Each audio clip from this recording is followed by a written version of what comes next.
Someone who's smarter than me can probably say that it's like more or less caffeinated. Hello interwebs and welcome back. I'm Shana and this is where I share my life and stories and visions and opinions and whatever else I feel like. And today we are back with a kind of special video. I wanted to talk with you guys today about the 11 ways that I thought about how I deal with anxiety or feelings of anxiousness. And I wanted to caveat this video by saying that I am not in any way, shape, or form a therapist. I do have a bachelor's in psychology. I used to work at a mental hospital, but that does not make me an expert on anxiety or any other topic considering mental health or any other topic in general, if we're being completely honest. I just wanted to share with you guys some of the tips and some of the ways that I found to be helpful for myself for dealing with anxiety. And hopefully you can find some of these helpful, or maybe you have a friend who you can share this with who you think will find it helpful. And just take everything that I say with a grain of salt. Maybe try it out if you want to, discuss it with your therapist, but let's go ahead and without too much rambling and get into this video. Number one, and probably in my opinion, the most important thing is to know my own triggers or know your own triggers. And sometimes, some days, some weeks even, everything is a trigger. And you know what? That's okay. Triggers cannot always be avoided. They are a part of life. They're something that we have to deal with sometimes and that we have to confront. But knowing them and trying to avoid them or prepare to deal with them where possible is the best way to go about life in dealing with anxiety and feelings of anxiousness. Number two, I often hold my own hand, like literally just like this. If I'm feeling anxious about something, this is a thing that you will find me doing. Now, there is actual science behind why holding your own hand is helpful for dealing with anxiety and feelings of anxiousness and even things like feelings of loneliness. So there's actually science and different studies that talk about the chemical reaction that happens in our brain and that happiness chemical, that dopamine, that serotonin that goes wild whenever we hold hands. And that applies to holding hands with other people as well as yourself. There's a difference between holding your hands like this as well and then holding your hands like this. The chemical reaction is different. It's greater when you lace your fingers together. Now, if you guys want to research some of the actual science and read some of the studies on this, you are more than welcome to. It's something that I learned about a long time ago in some of my psychology classes. I did do a little bit of research just to verify that that is still what the science is showing. And currently, as far as my research shows, it is. So if you're feeling anxious, try holding your own hand. If you ever watch any of my live streams where I'm playing like horror games, you'll often see me when I get scared or anxious about something that's happening in the game going like this. And that's why. It's a natural reaction for me now. Beep, beep, beep. This is a quick reminder to let you guys know that you should hit that subscribe button if you haven't. And if you like the video at any point, go ahead and hit that like button as well. Sorry for the interruption. I'm going to shut up now and let's get back to the video. Number three, a similar thing happens when you actually hug yourself. So don't be afraid if you're feeling anxious, if you're feeling sad, if you've got the anxiety devil running down your back or whatever you want to say, give yourself a hug. Just go ahead, do it. Do it right now. Everybody give yourself a hug. Hugs all around. Hugs from me. Number four, and this is going to sound kind of ridiculous in a lot of ways, breathe and think rationally, or try to. Whatever your anxious thoughts are going through your head, I know it can sound absolutely absurd to be like, oh, we'll just rationalize it. And you can't just rationalize it. But one of the things that I try to do is take deep breaths, 10 seconds in, 10 seconds out, and I count it out. So then I have something to focus on. I'm focusing on those numbers. And then try to walk through why I'm being anxious about something, what is causing that anxiety, and then what is the rational explanation that I can use to help deal with that situation. Does that make sense? I know in the moment it can be really difficult to do this. It takes a lot of time, a lot of practice, a lot of repetition of doing this over and over and over again. And it doesn't always work. It doesn't always work. That's the thing. That's the thing about anxiety.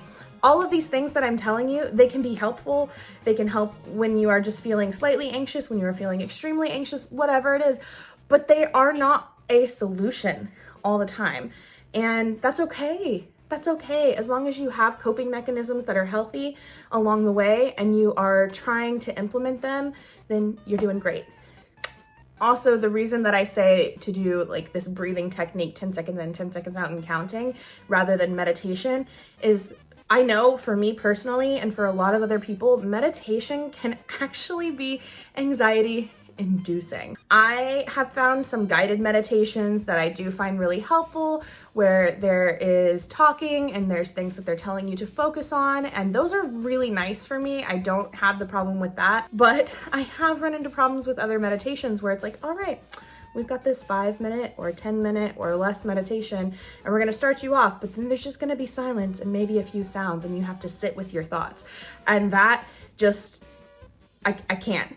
I can't do it. I can't do it. I try, I keep trying. It doesn't work for me. And in fact, oftentimes it makes me more anxious. And I know that that is not uncommon in people. So don't feel like you have to do meditation. It's not necessary. But I guarantee, try the breathing thing. It actually really does help them because you are focusing your mind on something in particular. That is really helpful. Give it a try. Number 5, and this is going to sound very stereotypical, is yoga. Now, I've been doing or practicing yoga for a very long time, on and off here and there, but mostly on. And if you have never tried yoga, 10 out of 10, I recommend it. If you've tried it and you didn't like it, 10 out of 10, I recommend trying it again. Sometimes it's all about finding the right yoga teacher or the right method to do it. I love Yoga with Adriene. If you've never heard of her, check her out. I'll leave some links down below. She has a really great beginner yoga tutorial. She does 30 days of yoga journeys. She has videos for everything, whatever you want to follow along with. The thing about yoga is that people have this idea in their minds that, oh, I need to be perfect at it. I need to execute this perfect pose. I need to look perfect. I need to be strong. I need to be flexible. I need to do all these things. And that's not what yoga is. Yoga is a practice, and you can start from zero and work and build, and maybe one day you're able to get into this pose and you're able to hold it and you're doing great, and the next you struggle with it, and you know what, that is okay. That is all about the journey. That is yoga, and there's nothing wrong with that. Our media, our society has kind of sensationalized yoga as this like perfect fitness, flexibility, oh my god, I'm so zen like thing, and that's just not, it's not what it is. Give it a shot, give it a try, check out Yoga with Adriene, and if you do check it out, you try it again, you try a different yoga teacher, you try whatever, and it's not for you, that's okay. Find some kind of physical activity that is for you. And that could be running, that could be lifting weights, that could be anything that basically requires you to focus on your breathing, and do that. I'm not a runner. Running is not for me. I hate running. I can walk for extremely long distances and walk forever, and I'm happy and I'm fine. Don't ask me to run. Just don't. And it's not because I'm fat. It's just because I've never liked it, okay? Sorry about it. But if you like running, good for you. Number 6, try taking a walk and listening to music. You can either take a walk and not listen to music, listen to the silence if that's what does it for you, walk by the beach and listen to those waves if that's what does it for you, or the river, or put those headphones in, take a walk, and just be in the moment and listen to that favorite playlist of yours while you're walking down the street, jamming along. Number 7, sing your little heart out. I love singing my little heart out. It definitely helps me when I'm feeling anxious to put on my favorite sing-along playlist. It's like my karaoke playlist. It's those songs that when they come on, no matter how you're feeling, no matter what you're doing, you can't help but sing them. If you don't have a playlist like that, make yourself one. And don't be shy about it. Put that playlist on, put your headphones in, put it over a speaker, whatever you want to do. Sit in your room, sit outside, sit anywhere that you feel comfortable, and sing your freaking heart out, my friend. Have a good time with it, because you know what? Music and singing is about having a good time. It's not about being good at it, unless you're an actual musician, in which case it might be a little bit different, but even then you should be having fun, right? And if you don't feel like singing necessarily, I even have like a high vibes playlist that I will put on in the background and have it on while I am either doing work, or if I am feeling extremely anxious and I can't even focus on work, I'll put it on and I'll lay in my bed and I'll listen to that high vibes playlist, and it helps calm the nerves, it helps calm you down, and it's amazing. And I will actually go ahead and link my high vibes playlist on YouTube below. It's not my sing-along playlist, but it is my high vibes one, and you can check that out. Check out some of the songs that are on there. Wahe Guru, and then like the Mozart slowed down to however many hertz thing. It'll be there. Those are two of my favorite ones on there, but there's also a lot of other really good ones too. So check it out. Number 8 is all focused on water. So find somewhere outdoors that has a water source to sit by and relax and chill or walk by, whether it's the ocean, whether it's a river, whether it's a creek, whether it's a waterfall, a lake, a river, I already said river, pond, whatever water source in nature that you can find, go sit by it. Water actually has specific ions that are really helpful to our mood, and especially the ocean. If you can get to the ocean, 10 out of 10 recommend it. And if you are feeling anxious, if you are feeling down, whatever it is, getting to that water source is going to be something that is really helpful. You can just sit by it, like I said, you can walk by it, you can try and do some kind of water sport if that's something that you're into. Bring a book, bring some music, whatever you feel like doing, just find that water source. And if you can't, also drinking some hot tea or some ice cold water. If you're not an ice cold water person, I guess just drink your water without the ice. Personally, I find that when I'm feeling anxious, that ice cold water is really helpful because it is a stronger sensation. Same with drinking like a hot tea. And you can drink any kind of hot tea you want. I would say try to stay away from, things that are more caffeinated if you're feeling anxious, things like soda, things like coffee, even tea has caffeine in it. And I mean, someone who's smarter than me can probably say that it's like more or less caffeinated, or that it's, the same or different in whatever way. I feel like it's different. It's probably not. That's probably just all in my head. But give it a shot. Go to that water source. Drink some hot tea, drink some ice cold water. That's tip number 8. Moving on to tip number 9, writing and journaling. This is another one that you probably hear a lot, but I think my little twist on it is that you don't have to sit down with a specific intent to write. Now, if you are somebody who not having a perfectly beautiful, detailed bullet journal style writing is going to make you feel like terrible and like you are even more anxious, then do it that way. That's fine. There's nothing wrong with that. But there's also nothing wrong with just sitting down with a random piece of paper or a random notebook or whatever it is, and just free flowing whatever thoughts come to your mind onto that piece of paper. And I mean literally free flowing. If your pen decides to write at a diagonal or just suddenly do random swirly curly cues on the paper, then that's what your brain wants to do. Brain dump whatever's going through your mind onto that journal page, onto that piece of paper, and let it go and let it sit there without any judgment. I personally don't ever go back and read those pages. I let it go. And once it's on that paper, it's done. It's there. I don't need to look at it anymore. But if you did want to go back and read that, if you did want to go back and check that out, go for it. Especially if it's several months later and you're wanting to see what kind of progress you've made, how things have changed, maybe how your thoughts have changed, your feelings have changed. Whatever it is, you can go back and read that. I personally don't. But you could if you wanted to. And number 10, this is something that you can do. It's something that I do when I'm feeling especially anxious, when I am borderline panic attack or in the midst of a panic attack.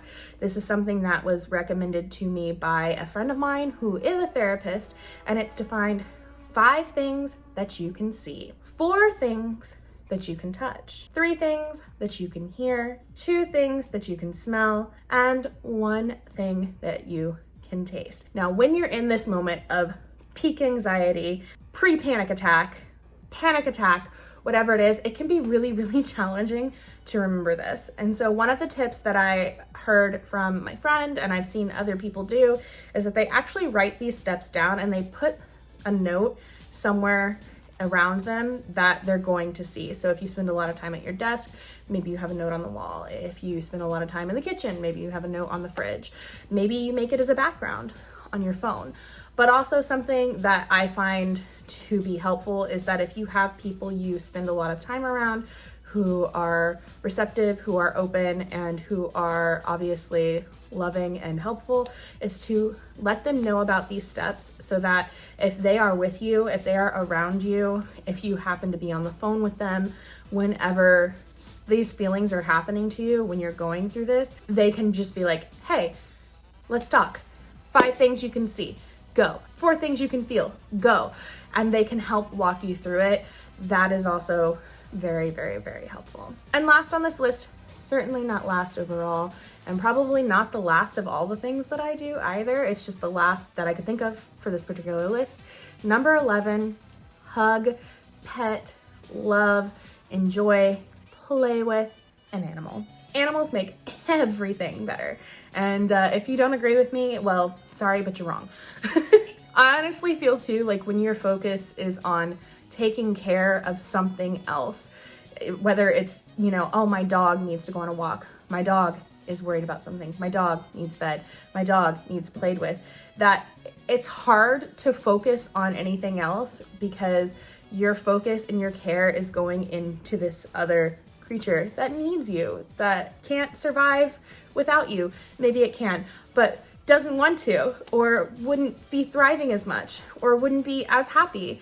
And I find that really, really helpful for me, and maybe you will find it helpful for you. If you don't have your own pet, your own animal, maybe you have a friend who does.